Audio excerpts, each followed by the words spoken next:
The desert was silent, except for the wind scraping against concrete walls. Range 73 wasn't on any official map, just a cluster of cinderblock buildings sunk into the ground, humming with a generator that never slept. In the farthest corridor, under a flickering bulb, Mark Rains knelt on cold cement. His wrists were chained to a steel ring drilled into the floor. The iron bit into his skin, red grooves running deep, but he had long stopped wincing. The door groaned open, and the sound of boots echoed against the walls. Mark's head lifted, his eyes narrowing. Sergeant Mason Hale stepped in, older now, hair silvered, his frame still upright like every line of his body had been taught discipline. He carried himself with the calm arrogance of someone who knew doors opened for him wherever he went. For a moment, Hale just stared. His lips twitched into what might have been a smirk. "You look smaller in chains," he muttered, voice steady, almost casual. Then he crouched low, so their eyes were level. Hale smelled of cigarettes and desert dust. The world outside Mark hadn't touched in weeks. Mark didn't answer. Silence was the only power he had left. Hale slid something across the floor with the toe of his boot. A folded printout landed by Mark's knee. "Read it." The paper was creased but clean.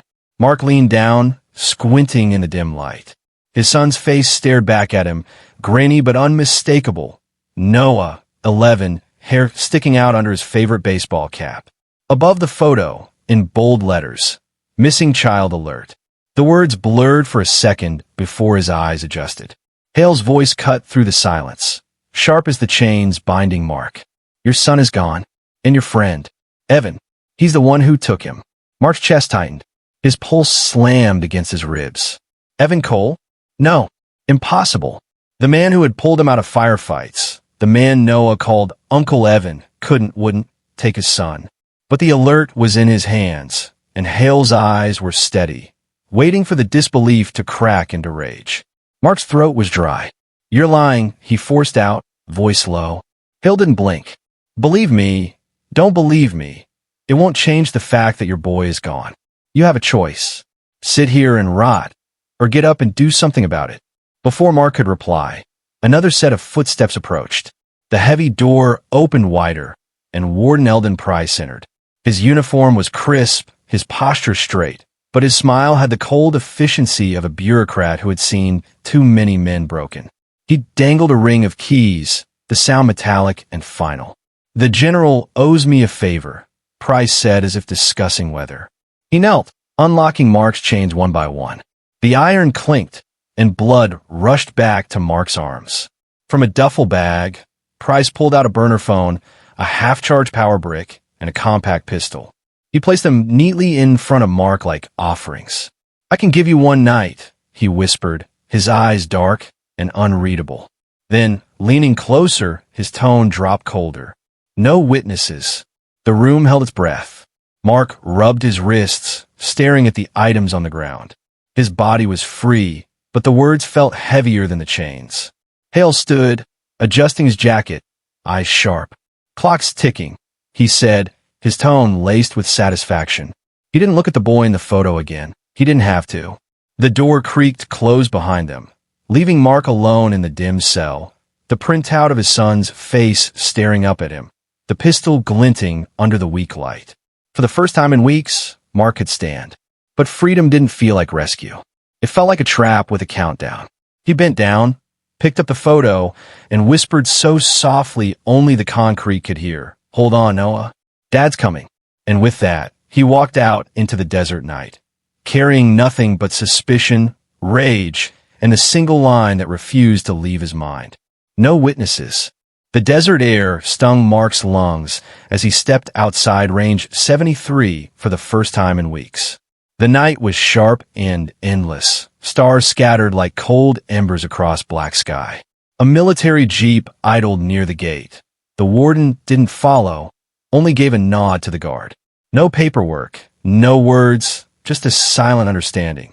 Mark was leaving, but not as a free man. The duffel bag sat heavy on his shoulder, the pistol cold against his ribs. Every detail screamed setup. They had opened the door too easily, given him too much for nothing.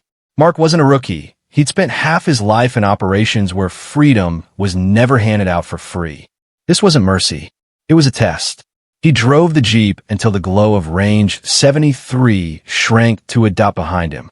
Then he ditched it at a rest stop, hot-wired a rusted pickup that had been abandoned for months. He didn't need to leave tracks for Hale and Price to follow. As he steered down the empty highway, Noah's face in the alert burned in his mind. The boy's smile, frozen under the bold letters "Missing Child," made Mark's stomach knot.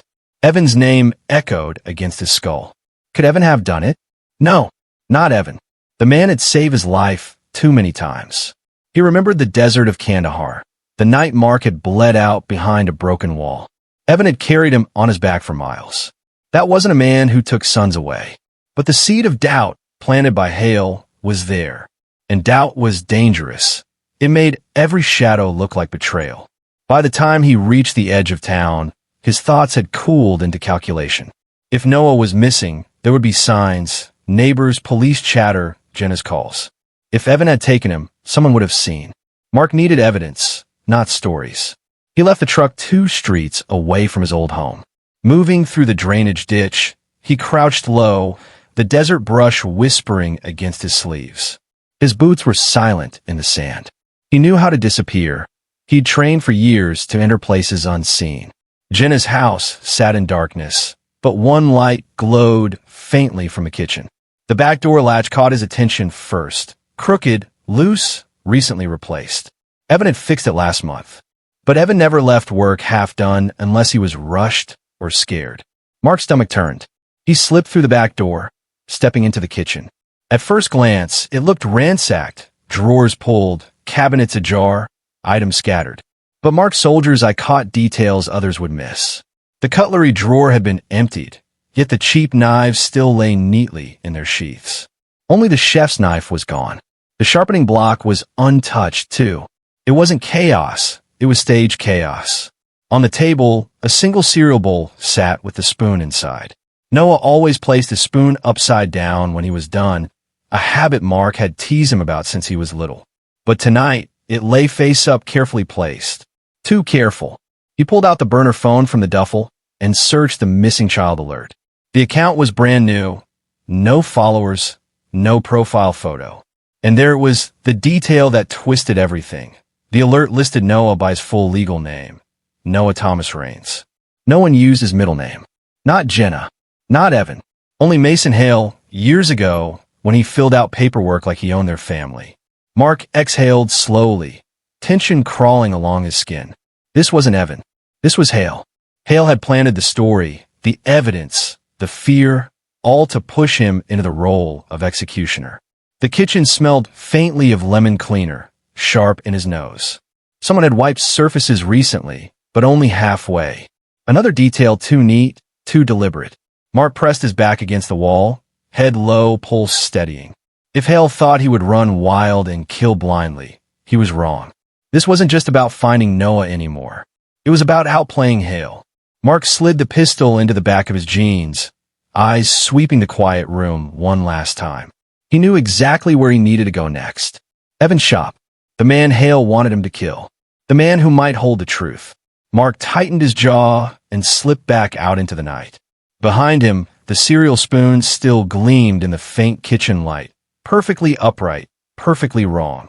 The industrial lot on the edge of town was silent at 2 a.m., the kind of silence that presses against your ears until you hear your own heartbeat. Mark parked 2 blocks away and approached on foot, his breath fogging in the cool desert night. Evan's auto shop sat in a row of shuttered warehouses, a single light burning behind the tinted glass of the office. Mark crouched low, studying the scene. The light was steady, not flickering like a motion sensor. Someone was inside. He tightened his grip on the pistol tucked against his back. Every instinct screamed trap, but he couldn't turn away. If Noah was in there, hesitation could mean everything. He slipped along the sidewall, moving past stacks of tires and the smell of oil soaked into the concrete.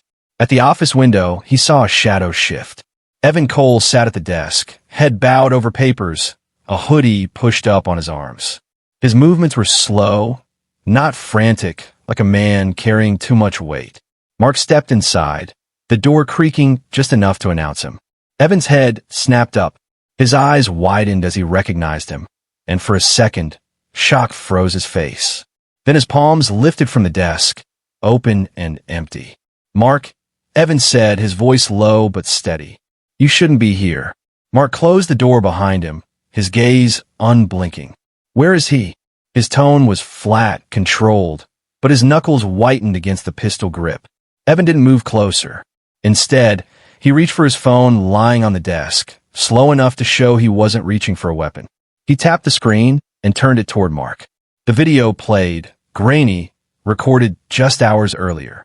Noah's face filled the screen, hair messy under his cap, freckles bright even in the dim light. "Red bike, Dad." "This is me," he said, using the secret phrase he and Mark had shared since Noah was little. "I'm with Mr. Cole." I asked him. "I'm okay. Please don't be mad at him." Mark's stomach dropped.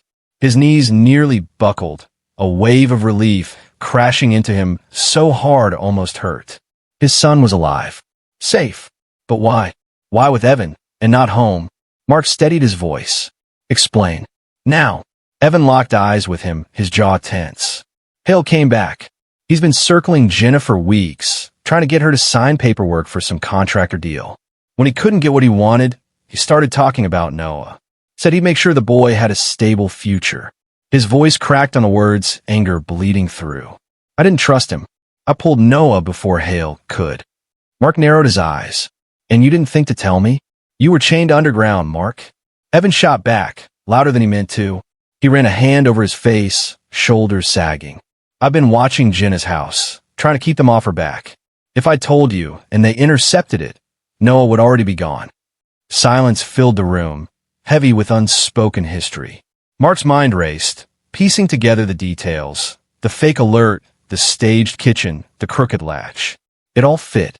Hale had tried to make Evan look guilty, so Mark would kill him. No witnesses. Clean hands for Hale and the warden. Evan leaned forward, voice quieter now. "You think I'd ever hurt Noah? After what we've been through?" His eyes burned with a mix of anger and betrayal. Mark let out a slow breath, the pistol lowering inch by inch. He thought back to Kandahar, to Evan carrying him through dust and fire when no one else would. That wasn't a man who stole sons. That was a man who saved them. Evan slid a folder across the desk. "There's more. Audio files. Proof Hale's been pulling strings with Price. You need to hear it." Mark's fingers tightened on the folder's edge. The truth was coming in pieces, each heavier than the last. Hale wasn't just after him. He was after his family. The shop was still, the only sound the hum of the office light. Mark finally set the pistol down on the desk, his eyes locked on Evan. "If you're right," Mark said, his voice a whisper of iron, "then we're both already targets." Evan nodded slowly. "Then we stop waiting. We fight back." The folder felt heavier than steel as Mark carried it out of the shop. Inside were printouts, audio recordings, fragments of conversations Hale never expected anyone to keep. Evan locked up behind them, scanning the empty lot with soldier's eyes. Neither man spoke much on the drive. The night pressed in, quiet but sharp, as if the desert itself were holding its breath. Mark's hands gripped the wheel, so tight his knuckles bleached white. "Jenna," he muttered under his breath. It wasn't just about her anymore. It was about the boy sleeping somewhere and hiding, caught in a war between men who should have protected him. By the time they reached town, the sky was softening from black to gray. Evan directed him toward the parish on the east side, an old brick building that stood like a stubborn relic against the desert winds. The parking lot was empty except for a single car. Inside, the hall smelled of coffee and wood polish.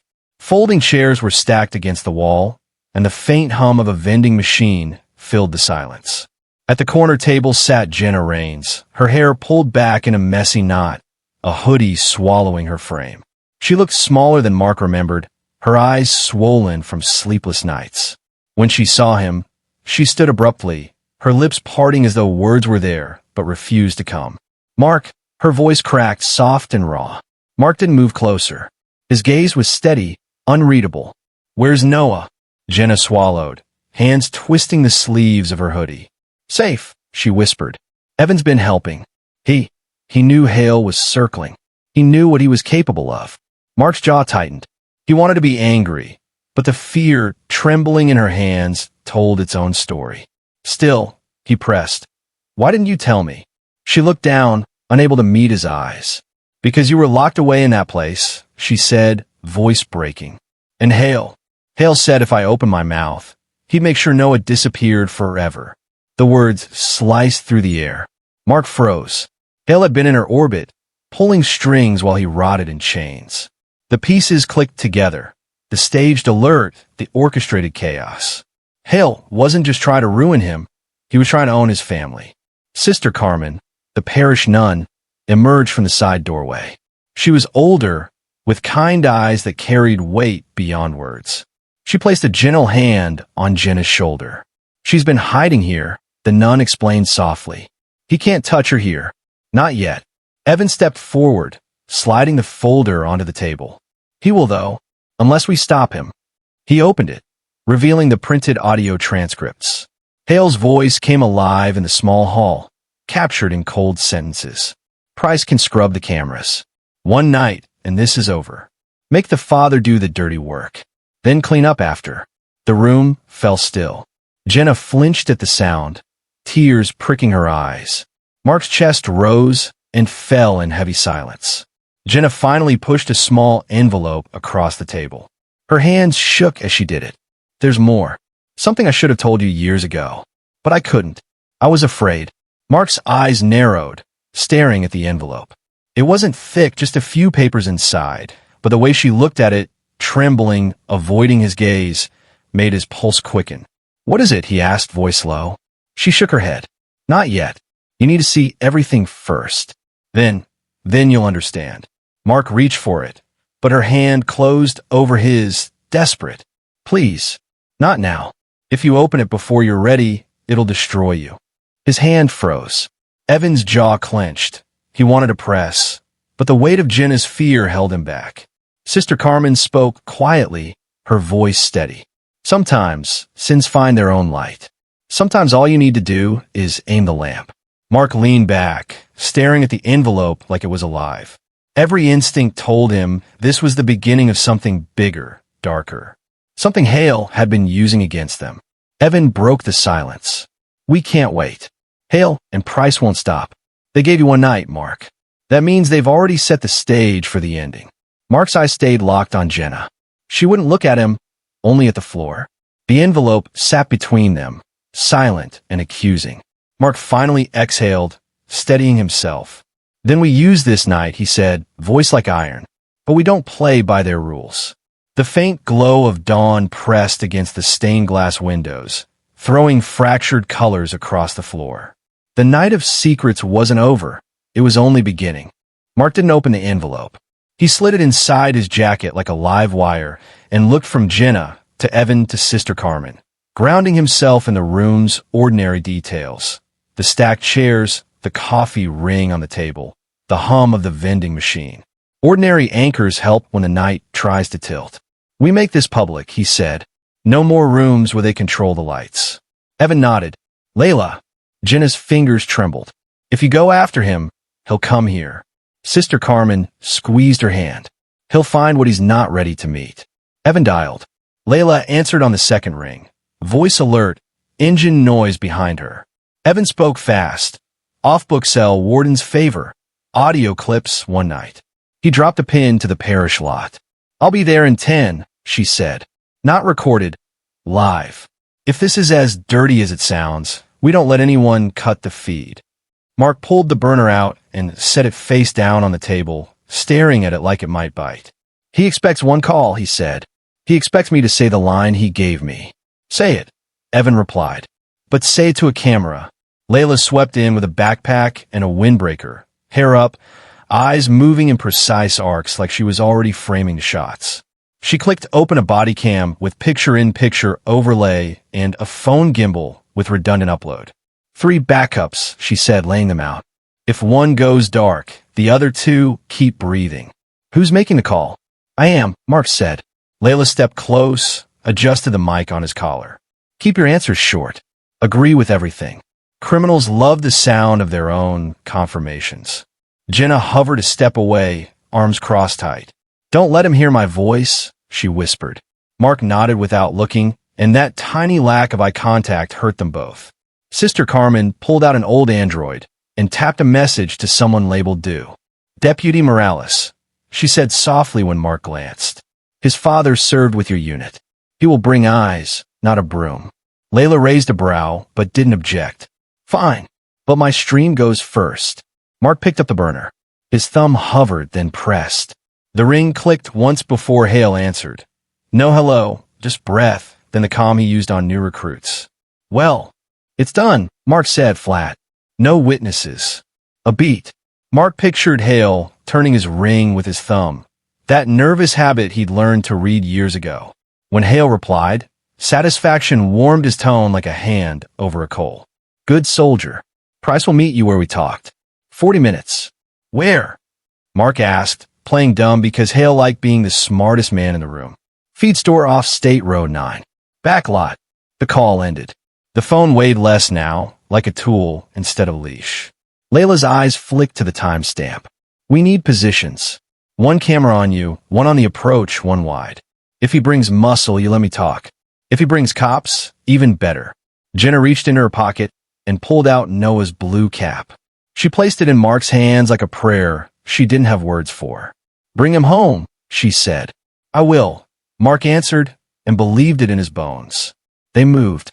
Evan and Layla took Layla's hatchback. Mark took the rusted pickup with the duffel stowed beneath the seat. Sister Carmen locked the parish hall and stayed with Jenna. Phone on the table, Deputy Morales typing back OMW. On the drive, the desert bled from night to pewter. Mark rehearsed the choreography. Truck angled with a bumper as cover, hands visible, no sudden moves. He could feel Hale's pattern in his head, the way he liked to step into a space and own it, the way he left others to pick up his mess. Layla's voice came through the tiny earpiece she'd clipped to his collar. Body cam live in 3, 2, 1. A red LED winked against his chest. "Say as little as possible," she added. "We want them to fill the silence." They rolled into the feed store lot. Wide, stamped earth, 2 leaning silos casting long ribs of shadow. Evan parked at the far edge, camera on a tripod poking above the truck bed. Layla checked the uplink. Strong. Backup, green. She shot him a quick look. "If your heart's going to break, do it later," she said, not unkind. Mark stepped out. The air smelled like dust and old hay. He set his palms on the hood where the lens could see them. The envelope inside his jacket seemed to heat against his ribs, threat and promise both. He thought of opening it right here, forcing the truth into the open with the same brutality Hale used. But the plan needed one kind of light at a time. Headlights glowed on the road, slow and certain. A white Yukon first, then a dark sedan. Mark felt his own pulse steady, not spike. One night, he told himself, not for revenge, for witnesses. The Yukon turned in, gravel crunching. Warden Price climbed out with a clipboard and a ceremony smile. The sedan slipped in behind him, and Hale unfolded from the driver's seat, posture perfect, eyes already scanning for the mess he'd ordered. Mark didn't move. The red LED burned against his chest. Layla's finger hovered over an on-screen caption. Live, Range 73 whistleblower meet. She waited until both men were fully in frame. "Now," she whispered. Layla's whisper clipped the air. "Now." She stepped from behind the pickup, camera high, mic live. "Mason Hale, Eldon Price. You're on a live broadcast. I'm Layla Ortiz. Timestamp on screen. Location, feed store lot, State Road 9. Her voice was calm, professional, and just loud enough to echo off the silos. Price flinched, clipboard tilting. "Turn that off," he said, reflex crisp. "This is a restricted, public lot," Layla replied without looking away from the lens. "And you just identified yourself on record." Hale didn't blink. He cut across the dust, eyes on Mark like they were alone in a room. "Where's the mess?" he asked softly, that old instructor tone. "I told you, simple, clean. Desert took it," Mark said, hands open on the hood. The red body cam LED pulsed at his collarbone. Price stepped in close enough for Mark to smell aftershave. "Cameras at range 73 are on maintenance," he murmured, eyes small. You have a 10-minute window before anyone looks at your whereabouts. You understand me? Layla rotated the gimbal, so both men and Mark were framed together. Quote that again for me, sir, she said. The part about cameras and a window. Price's jaw tightened. He didn't repeat it. He didn't have to. The mic had caught every word. Hale's gaze tracked to the bulge of the envelope under Mark's jacket, then back to his face. His thumb toyed with his wedding band, an unconscious tic he developed in bad weather and worse briefings. Say the line, he said, quieter now. No witnesses. Mark felt the words land and stay suspended in the night like a wire. He let a beat pass. Your exact phrase, he answered, not giving Hale the pleasure of hearing it again. The camera caught Hale's satisfied micro-nod anyway. Layla tilted her chin toward Price. Warden, did you just confirm you released an off-book detainee unsupervised? With a weapon and no paperwork. Price's clipboard came up as if it could shield him from facts. He's not a detainee. He's a contractor asset. Which facility is he assigned to? Layla asked, still calm. Price swallowed. That information is compartmentalized. Hale flicked a glance at him. Shut up. Then, to Mark, voice all sugar and gravel. You did what needed doing. Put the pistol in the truck bed and we'll close the book. He crooked two fingers, inviting compliance. Mark didn't move. He could feel his pulse settling into the measured rhythm he used when approaching doors that might swing and fire back. You close your books with other people's names, he said. Not mine. Layla's earpiece crackled softly. A text from Sister Carmen relayed through Evan. Deputy 3 minutes. Layla didn't react, only slid a lower caption across the live feed. OFF book detention? No witnesses directive caught on camera.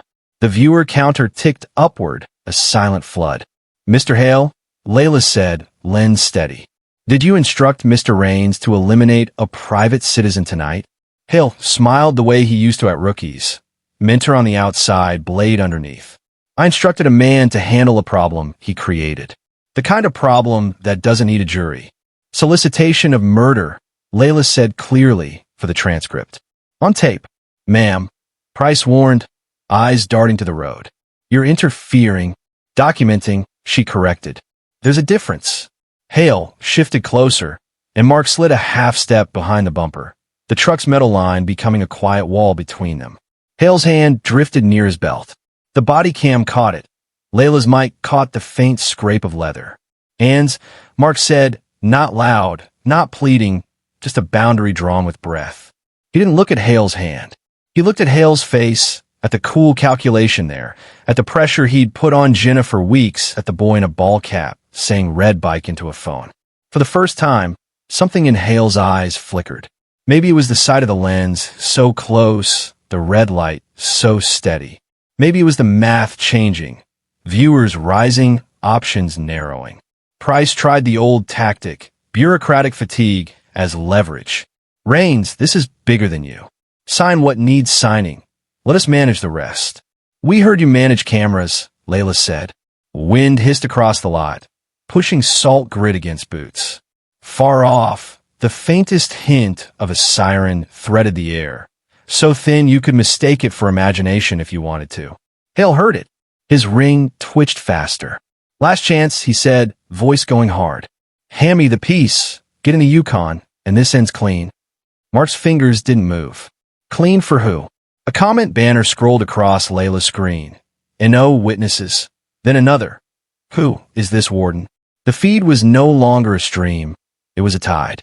Evan, crouched behind the tripod, kept his lens locked, jaw clenched, watching Hale's weight shift heel to toe. Mark recognized the stance too. It meant soon. Layla raised her voice just enough for the microphone and the men in front of it. Mason Hale, Eldon Price. This is your on-record opportunity. Did you detain Mark Raines at an unregistered facility? Did you release him with a directive to leave no witnesses tonight? The siren grew distinct, not a ghost anymore. Hale didn't look back. He stared at Mark like he could will the night to rewind. Mark held the gaze and didn't blink. Answer her, he said. Price's mouth opened, closed. Hale's hand left his waist and came up, fingers empty, palms finally visible. The lot seemed to exhale. The siren rounded the bend, lights beginning to lick the far end of the road. Layla didn't lower the camera. "Keep your hand where they are," she said softly to all three men. "Nobody moves. Let the witnesses arrive." The sirens grew louder, their wail ricocheting off the silos until the night itself seemed to shudder. Red and blue light began to flicker against the corrugated metal, washing over Mark's face, over Hale's rigid stance, over Price's clipboard that now dangled uselessly from one hand. Two sheriff cruisers barreled into the lot, tires crunching gravel, headlights pinning the scene in a brutal white glare. Deputies spilled out, sidearms drawn, but low, their eyes flicking between the live camera, the men in suits, and Mark standing behind the truck with his hands still open on the hood. "Hands high, all of you," one deputy barked. "Now!" Mark obeyed first, lifting his palms higher so the body cam caught every angle. Hale followed slower, his movements tight, as if every inch of compliance cost him pride. Price hesitated until another deputy snapped, "You too," and then he raised his hands, clipboard clattering to the dirt. Layla stepped into the wash of headlights, mic steady. "Deputies, you're arriving on a live broadcast," she said clearly. "This feed is transmitting to multiple backups. These men have just confirmed operating an unregistered detention facility and ordering an extrajudicial killing." The older deputy, Morales, broad-shouldered with lines etched deep from years under desert suns, glanced at her, then at Mark. Recognition flickered. "Rains?" he asked, voice dropping with memory. Mark nodded once. "It's me." Morales exhaled through his nose, then motioned his partner to cover Price. "Keep your weapons on safe," he ordered. "We do this by the book." Hale's eyes sharpened, and for a moment he looked directly at Mark, a silent exchange burning in the glare of patrol lights. The sergeant's face barely moved, but his message was clear. "You've just lit a fire you can't put out." Mark didn't flinch. "The fire's yours," he said quietly, words meant for Hale alone. Layla shifted the gimbal toward the deputies, capturing their names, their commands, every second of lawful procedure. She knew the feed had already become more than evidence. It was spectacle. The comments scrolled like wildfire. "Shut it down. No witnesses. Where's this base?" Thousands of eyes were watching, and each second that passed made silence impossible. Price tried one last push, his voice oily with bureaucracy. "Deputy, you have no authority here. These matters are federal." Morales straightened, squaring his shoulders like his father had taught him decades earlier. "A crime is a crime in my county," he said flatly. "You can argue jurisdiction in court." Mark felt a surge of something he hadn't known in weeks, air that didn't taste like dust and chains. He looked at Hale, waiting for the explosion. But Hale didn't fight. He only lowered his head a fraction, jaw grinding as deputies stepped in to cuff his wrists. Price went next, his protest drowned by the metallic snap of steel. The clipboard lay in the dirt, pages fluttering in the desert breeze. Layla's camera never wavered. She narrated each step like she was writing it into history. Warden Eldon Price is being taken into custody. Sergeant Mason Hale is detained. This footage is preserved live across 3 platforms. Evan emerged from the shadows, shoulders taut, his lens still fixed. He met Mark's eyes across the space, relief, pride, and something heavier. They both knew this wasn't the end. It was just the first crack in a wall that had stood for years. As the deputies loaded Hale into the cruiser, Hale finally broke his silence. He leaned toward Mark, voice low enough that only he could hear. "You think this ends me? You don't even know what Jenna kept from you."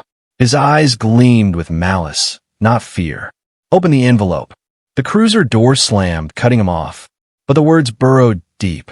Mark's hand instinctively touched his jacket, feeling the thin weight of paper against his ribs. The envelope Jenna had begged him not to open. Layla caught the gesture. Her brow furrowed, but she said nothing, focusing instead on her closing line for the stream. Tonight, a man released from a hidden detention site chose witnesses over silence. What happens next will not be hidden. The live feed ended. The lot fell into silence, broken only by the idling engines and the desert wind. Evan walked over, placing a steady hand on Mark's shoulder. "You did it," he said softly. But Mark's eyes stayed on the cruiser tail lights as they carried Hale away. His chest tightened with unease. Hale hadn't looked like a man defeated. He'd looked like a man who still had cards left to play. Mark pressed his palm against the envelope again. Jenna's face when she handed it to him flashed in his mind. Her fear, her trembling voice. "If you open it before you're ready, it'll destroy you." The night had given him answers. But Hale's whisper promised the most dangerous question was still sealed inside his jacket. And dawn was coming. The parish hall was quiet when Mark returned, but it was not the peace of safety. It was the silence of people waiting for a verdict. Morning light pressed through stained glass windows, scattering fractured colors across the floor. Jenna sat at the same table where she had waited the night before, her hoodie pulled over her head, fingers tangled together. Sister Carmen stood nearby, murmuring prayers under her breath, though her eyes stayed fixed on Mark as he entered.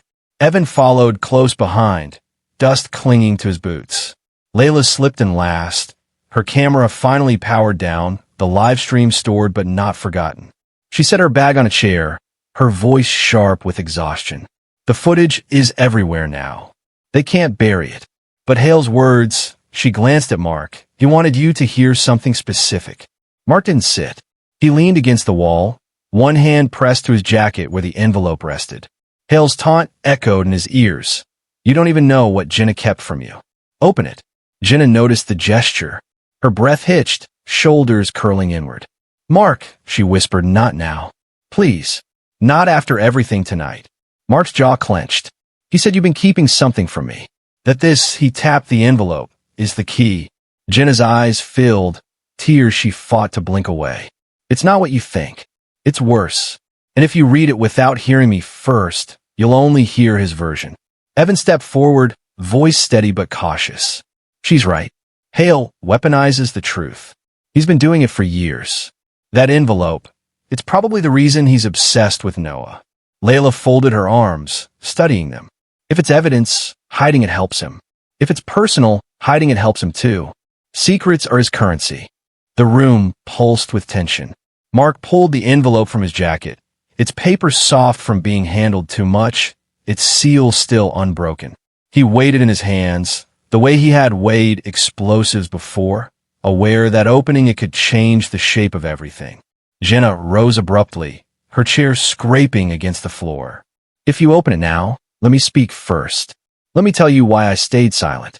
Because if all you see are words on paper, you'll never forgive me." Mark's eyes locked on hers, searching for the woman he had once trusted with everything. She looked tired, fragile, but also resolute. He nodded once. "Talk." Her lips trembled, but she forced the words out. 6 years ago, after you were deployed, Hale came back into my life. It wasn't what I wanted. It wasn't what I planned. He manipulated me when I was vulnerable, when I thought you might not return. And when Noah was born, I knew," her voice cracked, "I knew there was a chance he wasn't yours." Hale knew too. He never let me forget it. The room seemed to tilt. Evan's face went rigid, as if he had expected something like this, but still couldn't swallow it. Layla glanced at the envelope, then at Mark, her eyes narrowing with a journalist's instinct. This was the story beneath the story. Mark's chest tightened. "And you never told me." His voice was flat, but every syllable carried the weight of betrayal. Jenna's tears spilled over. "Because to Noah, you are Dad. You always have been. I didn't want to poison that. I thought if I kept it buried, Hale would lose interest. But instead, he used it. Every year, he came closer, pushing harder, threatening more." Silence stretched, heavy and raw. Mark stared at the envelope in his hand. His fingers itched to tear it open, to see the clinical lines of DNA percentages that would confirm or deny everything she had just said. But then he remembered Hale's face, the smug curl of his lip when he whispered, "Open it." The sergeant wanted him to be destroyed by this truth. He wanted the paper to break what Hale himself could not. Mark lowered the envelope, sliding it back into his jacket. "Not tonight," he said, voice cold but steady. Jenna blinked at him, confusion flooding her eyes. "You're not letting him dictate when I learn the truth," Mark interrupted. His hands trembled slightly, betraying the storm inside, but his eyes stayed locked on hers. He doesn't get that power anymore. Evan stepped closer, his presence firm at Mark's side. Hale's in custody now, but don't think it's over.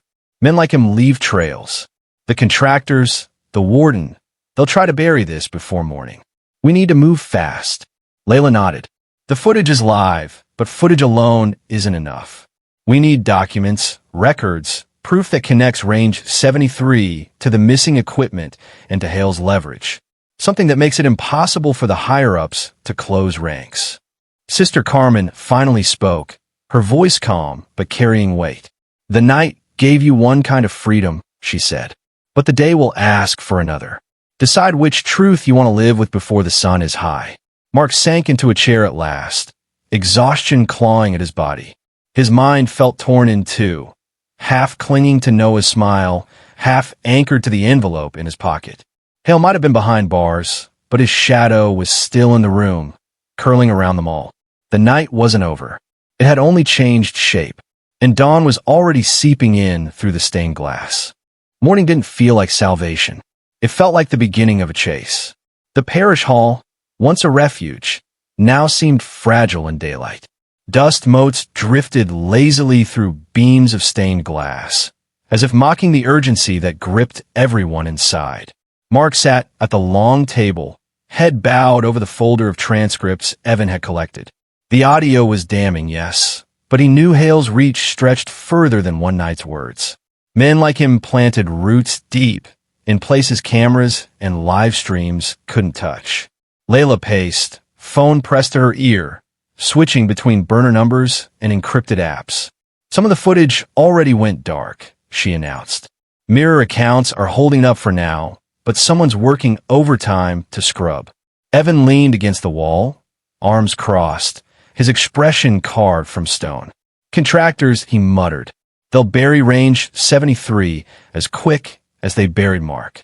Sister Carmen placed a fresh pot of coffee on the table, though her eyes betrayed worry. If what you say is true, then the snake still writhes even without its head. Jenna flinched at the metaphor. She sat opposite Mark, sleeves pulled over her hands, face pale. Her eyes flicked to him, then down again, as though the weight of the envelope in his jacket had tethered her every thought. Mark finally broke the silence. If they erase the feed, all we've got is my word against theirs. And my word's already been dragged through mud. Evan shook his head. Not just yours. We got the audio, the transcripts. And if we dig harder, there's paper somewhere, supply logs, shipment records. Hale's whole scheme with the stolen optics left a trail. Layla lowered her phone, face set. There's one place they didn't have time to clean yet. The storage hangar outside Range 73. A paper trail always starts there, but it's dangerous. Mark's jaw flexed. He hated the thought of walking back toward the cage that had held him, but Layla was right. Without hard evidence, everything could vanish. Jenna's voice broke in, fragile but insistent. And what about Noah? Her eyes darted to Mark. If you keep chasing this, if you step back into Hale's world, you drag him with you. Don't you see? That's why she stopped herself, the unfinished confession hanging heavy.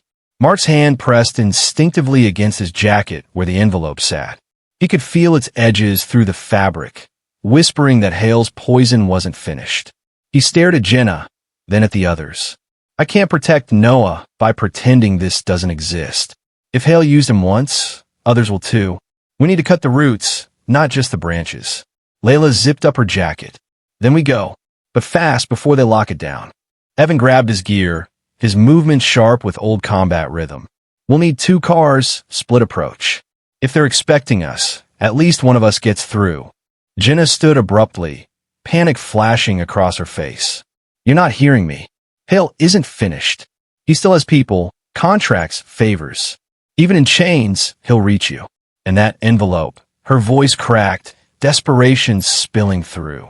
It'll tell you why he'll never stop. Mark froze. For the first time, he saw not just guilt in her eyes, but terror. She wasn't afraid of losing him. She was afraid of what he'd learn. Layla caught the exchange. What's in that envelope? She asked bluntly. Jenna's lips trembled, but no words came. Mark pulled the envelope from his jacket, holding it up. Its seal was intact, but the paper felt warmer in his hands, as if every secret inside had its own pulse. The room tightened around him, Evan's stare unblinking, Layla's camera hand twitching, Jenna shaking her head in dread. He almost tore it open. Almost. But then he remembered Hale's whisper in the patrol lot, the venom in his eyes. Open it. Hale wanted him destroyed by these pages, not strengthened. Mark slipped it back into his jacket. Not yet. First, we end his network. Then we face what's inside. Jenna let out a choked sound, part relief, part anguish. Layla's phone buzzed with an encrypted ping. She scanned the message and went pale. They're moving faster than we thought. A convoy's already on its way to the hangar.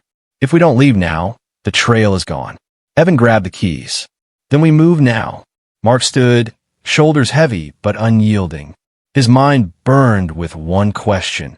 If the truth in that envelope was so destructive, why had Jenna waited until Hale forced her hand? He didn't voice it. Not yet.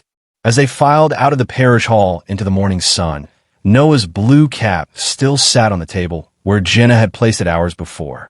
It was the only thing in the room that looked innocent. Mark paused, picked it up, and tucked it into his pocket beside the envelope.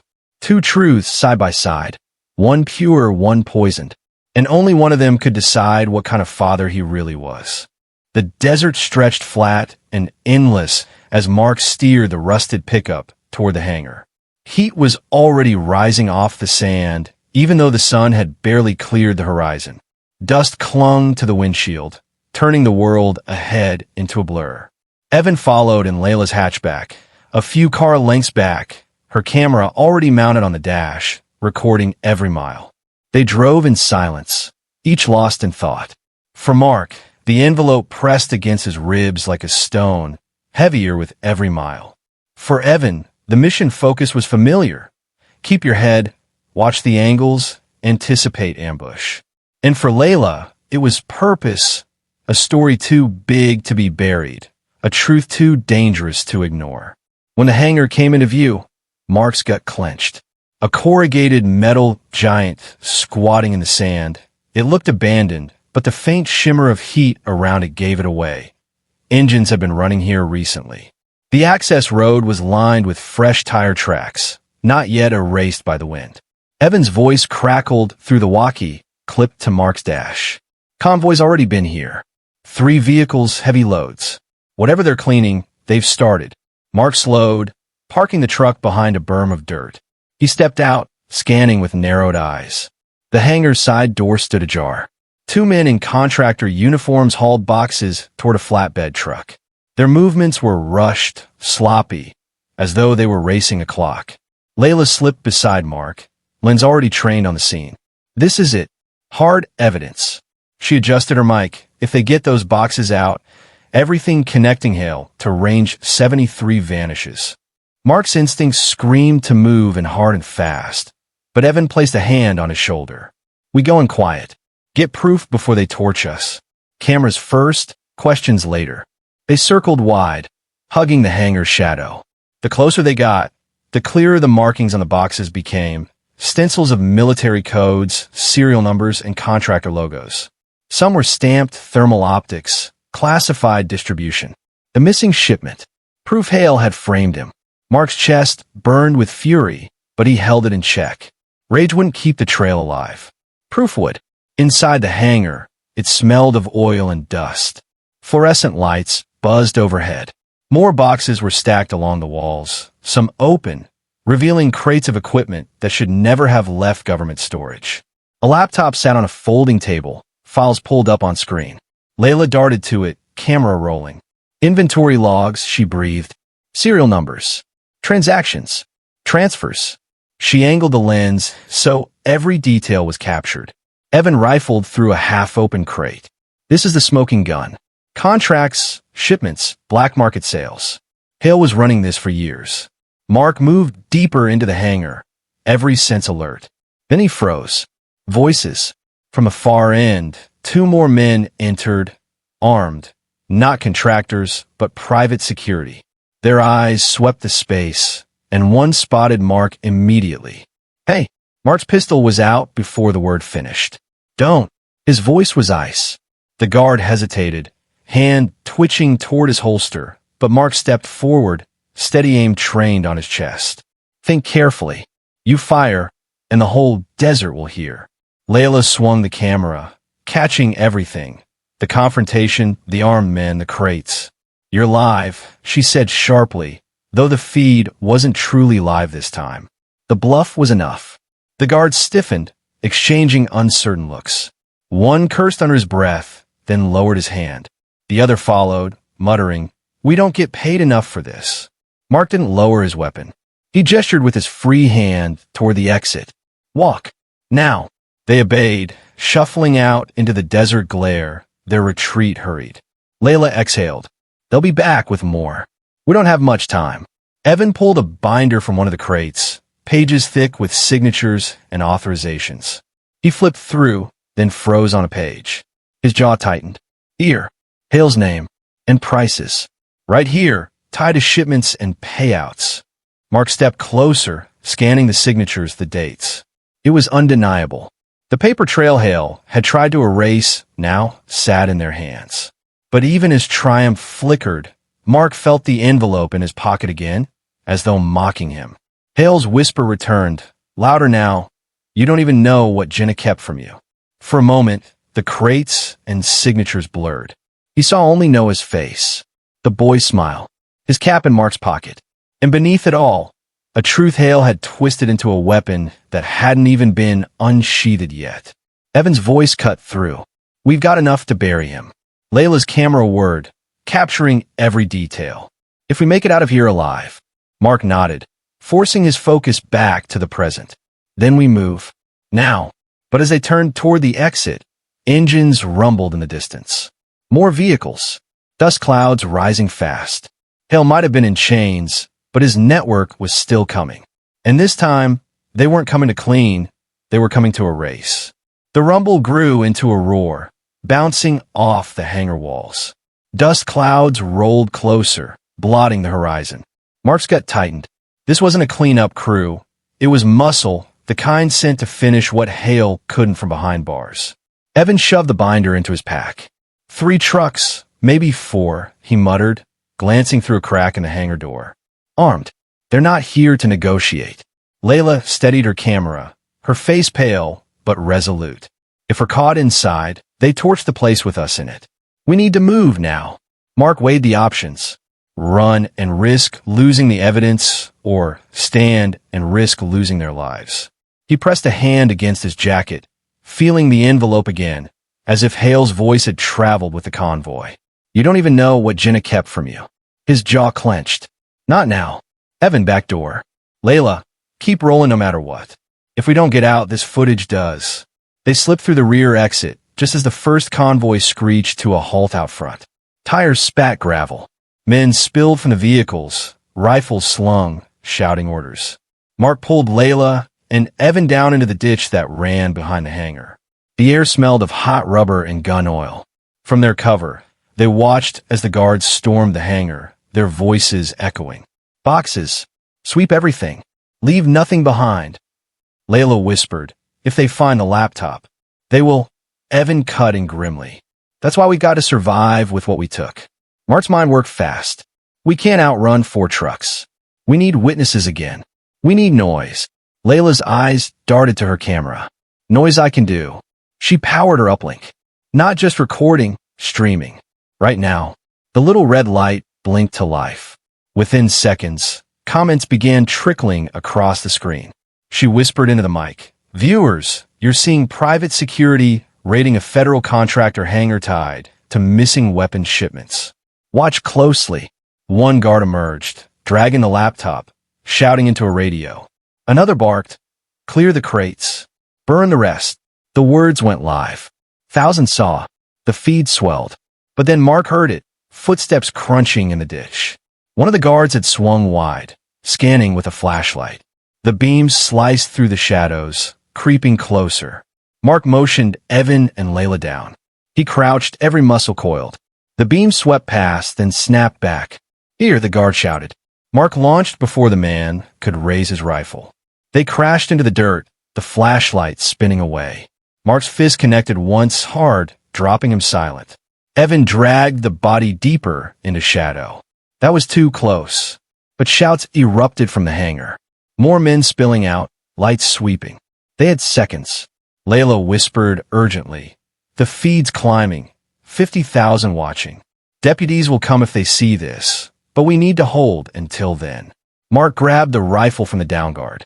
His breath came steady, soldiers' focus settling in. Then we hold.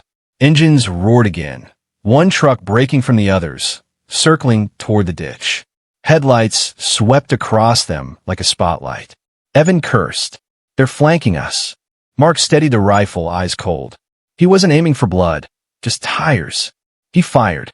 The cracks split the desert. Rubber exploded, and the truck skidded sideways into the sand. Guards spilled out, dazed.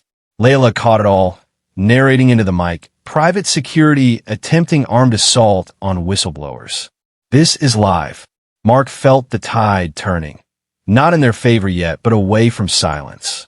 Every second the stream survived, Hale's web frayed. Then above the chaos, his phone buzzed.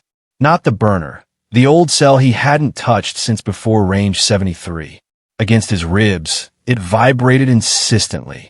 He yanked it out, frowning. One new message. No sender ID. He opened it. A photo of Noah. Smiling, but not recent. The shirt was yesterday's. Behind him, a motel room, curtain, beige and thin. And the caption, "Still think you're his father?" Mark's blood iced. The envelope in his pocket suddenly felt like fire. Evan saw his face. "What is it?" Mark showed him the phone. Evan's jaw locked. "Hale." Even from his cell. Layla's eyes widened. If that's live, Noah's in play again. You don't have time to. But Mark wasn't listening anymore. The world had narrowed to two truths. The firefight outside and the secret gnawing in his jacket. Hale wasn't beaten. Hale had planned for this. And the envelope's silence screamed louder than the gunfire. The desert erupted with sirens again, closer this time. Sheriff cruisers tore across the sand, lights flaring red and blue against the pale dawn. Deputies spilled out, rifles raised, barking commands. The contractors hesitated, guns half-lifted, nerves fraying as the reality of witnesses returned. Layla kept her camera trained on them, her voice sharp and steady. "You're live. You're surrounded. Drop your weapons." One by one, rifles clattered into the dirt. Deputies surged forward, cuffing men, shouting orders, securing the hangar. The chaos that had felt endless began to collapse into order. But Mark wasn't breathing relief. He was staring at his phone, at the photo of Noah with the beige motel curtain behind him. Even in cuffs, Hale's shadow stretched this far. Deputy Morales jogged to Mark's side, out of breath. "We caught chatter on the scanners. One of Hale's contractors stashed a boy at a roadside motel last night. My men are already moving." Jenna's voice cracked from the passenger seat of the pickup where she had been waiting, Noah's cap clutched in her hands. "Oh God, no." Her tears spilled freely now, the truth she had buried for years pressing against her like a weight. Mark gripped the envelope in his jacket, knuckles white. He couldn't put it off any longer. Hale's taunt, the photo, Jenna's terror, it all converged. He tore the flap open. Inside were 2 sheets of paper. The first was a paternity test, dated 6 years back. Hale's name printed coldly in the results. Probability of paternity 99.7%. The second was worse. Custody documents drafted but unsigned. Hale's attempt to claim Noah legally. Hale had held these like loaded rounds, waiting for the perfect moment. Mark's vision blurred, not from shock but from fury. Hale had built every piece of this nightmare around that paper. The black site, the stage kidnapping, the threats to Jenna, they weren't just about money or stolen optics. They were about ownership of a boy who wasn't his to claim. He staggered a step, chest heavy. Jenna rushed to him. "Mark, please. I should have told you. But to Noah, you are dad. You've always been." Evan's voice was low but fierce. "You raised him, brother. No paper changes that." Layla lowered her camera, for once not recording. Her eyes softened. "The question isn't what the test says. It's what you choose to be now that you know." Deputies began herding cuffed men into trucks. Morales returned, his radio buzzing. "Kid's safe," he reported, eyes meeting Mark's. "Scared, but unharmed. My men have him. He'll be here in minutes." Relief nearly brought Mark to his knees. He closed his eyes, letting the storm inside him quiet just enough to breathe. When he opened them, headlights approached, the patrol car carrying Noah. The boy jumped out before the deputy could open the door. His hair was messy, his cheeks streaked from tears, but his voice rang clear, "Dad." Mark dropped to one knee, arms open. Noah collided into him, holding tight, the world shrinking to the smell of his son's hair and the feel of his heartbeat. For a long moment, everything else disappeared. The hangar, the arrests, the envelope still crumpled in Mark's fist. Jenna stood a few steps away, guilt carved into her face. She whispered, "I'm sorry." Mark met her eyes. "This ends today. Hale doesn't get him. Ever." He rose, keeping Noah in his arms. To Morales, he said, steady now, "You'll put those papers with the rest of Hale's evidence. They die in court with him." Morales nodded firmly. "Done." Layla, camera back on, closed her report as deputies loaded the last of the men. Tonight, Hale's network collapsed under its own secrets. The father he tried to erase chose to stay one thing, witness. Mark tucked Noah's cap onto his son's head, the brim falling over his small eyes. "You ready to ride home?" Noah grinned through lingering tears. "Yeah, with you." The boy didn't ask about blood or tests. He didn't need to. Mark understood now. Fatherhood wasn't a name on a paper. It was who held the line when the night tried to take everything. As the first light of morning washed the desert in gold, Mark walked toward the horizon with Noah in his arms. The envelope fluttered to the ground, trampled under the boots of deputies as they cleared the site. Its power was gone, just paper now. Hale's fire had burned itself out, and for the first time in years, Mark felt free.